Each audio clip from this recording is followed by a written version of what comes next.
to absorb moisture. We can just say the degree of porosity is directly related to the condition of the cuticle layer of the hair. Just like God was talking about. The degree of porosity is directly related to the condition of the cuticle layer of the hair. Now look at that. A compact cuticle layer is naturally more resistant to penetration. There you go. And we say resistant, look at the cuticle scale is real tight. In direct relationship to the cuticle layer of the hair. Porosity. Hey, Struggle, how you doing? Good morning. Yeah. So let's go back. Let's go back. It says the degree of porosity. What's going on, GQ money? That's GQ right there. Hey man, what's up? Y'all coming all right? That's my man. I'm coming, man. Pretty good. Doing all right? You going all right? Yeah, Strong, man. Yeah, You getting stronger. You getting stronger, Deanna. All right, man. So the degree of porosity is directly related to the condition of the cuticle layer of the hair. Now, a compact cuticle layer on 254, on page 254, is naturally more resistant to penetration, whereas porous hair has a raised cuticle layer that it easily absorbs water. Now, this would be porous right here. See how raised the cuticle scale is? That would be porous hair. If the person had had previous chemical services, whatever it may be, and then if the hair is left in a porous state, it didn't read the direction. Right. It says normally about 10 or 15 minutes to relax at work, but if you went and talked on the phone and left it in there for about half an hour. Ooh. Yeah, see what happens? Yeah. Well, it's there for a reason, the level of porosity. So it says the porosity level of the hair can be classified as moderate, poor, and porous, or as average, low, and high porosity. So hair that has a moderate or average porosity is considered normal. Moderate or right here, normal porosity. The cuticle scales are slightly up. The average individual has either normal porosity or resistant hair. Over here, now we're going to see it in what the textbook says. Okay, average person, normal porosity or resistant hair. When they come in with no chemical service. Okay, now let's see what the book says.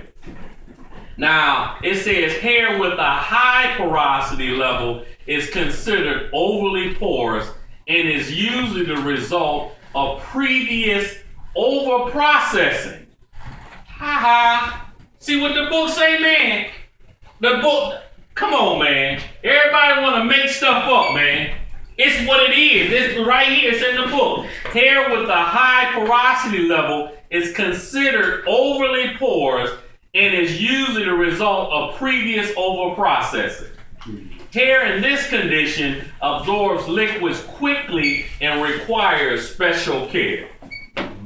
Hair that is classified as having poor or low porosity is considered resistant. Hair that is classified as having poor or low porosity is considered resistant. So then this would be resistant because the cuticle scale is tight and compact. Okay? So now we know all the levels now: normal porosity, resistant, and porous hair. We know what porosity means in relationship to what? The cuticle layer of the hair. Okay? The condition of the cuticle layer of the hair. That's right. So hair that is classified as having poor or low porosity is considered resistant. This hair type absorbs the least amount of moisture and require a more alkaline solution than the other hair types. I'm good. We're good. Let's go, man. So now at the top of 255, the porosity of the hair can be checked by holding multiple strands of dry hair between the fingers while sliding the thumb and the forefinger of the other hand down towards the scalp. Okay? If the hair feels smooth and the cuticle is what? Compact. You see that? It is considered resistant. We good, White, right? If it's tight, it's compact. You see, it's resistant. If you can feel a slight roughness of the imbrication. So there's a new word, imbrication. The imbrications would be those cuticle scales. Okay? The imbricate. But if there's a tug, if you feel a resistance, those imbrications is open. That means that the hair is porous, right? The cuticle scale, or it's normal, it's normal porosity or over pore. Now watch what the book says. It says that the porosity of the hair can be checked by holding multiple strands of dry hair between the fingers while sliding the thumb and forefinger of the other hand down towards the scalp. If the hair feels smooth and the cuticle is compact, it is considered resistant. Hey, how you doing, Andrew? If you can feel a slight roughness,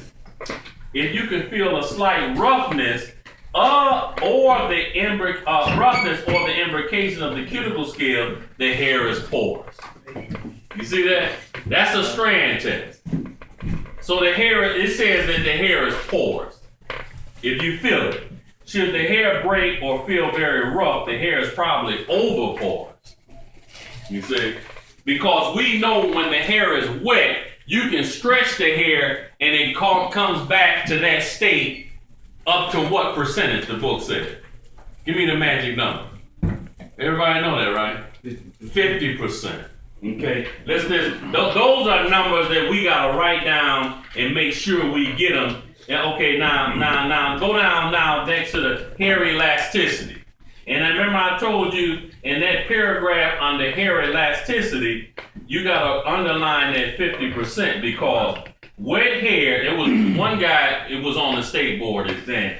Wet hair with normal elasticity, especially curly or wavy hair, will stretch up to 50% of its original length and return to that length without breaking. That was a test question. Wow. 50%. So those numbers like that, we have to know that. 50% when it's wet, with normal elasticity to the hair. That was a test question. So then we just put a little check mark. Would you get that question on your exam? I don't know. But somebody who went forward, and then I ask them all the time, what was on your test? So they come back and I write stuff down, you see.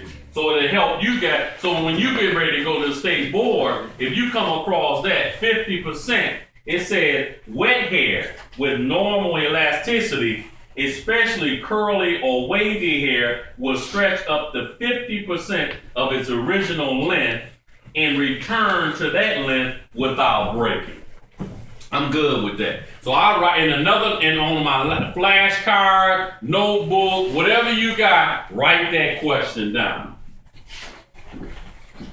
So hair elasticity is an indication of the strength of the side bond. Hey Ron, the side bonds of the hair, man. We know what the side bonds of the hair. It's a relationship to the side bond, the elasticity. What is the side bonds, Ron? Just give me all three side bonds.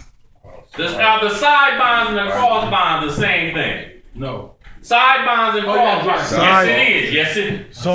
See? Disulfur and hydrogen. I'm running out in the hallway. I'll be right back. That's wonderful, man.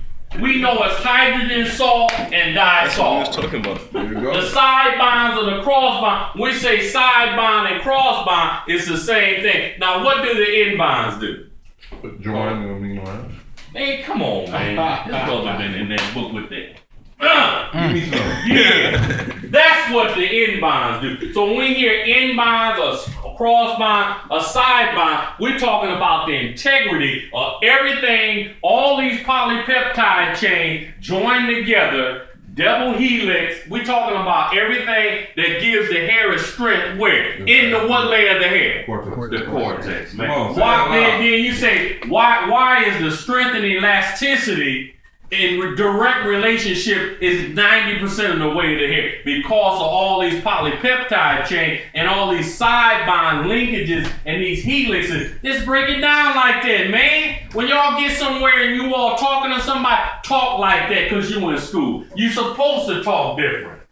Because you spent 1,800 hours or 2,000 hours, you can break it down. That's what you have to do. You have to break it down to people. Because somebody that went to medical school, they be talking, you don't even know what they talking about. Then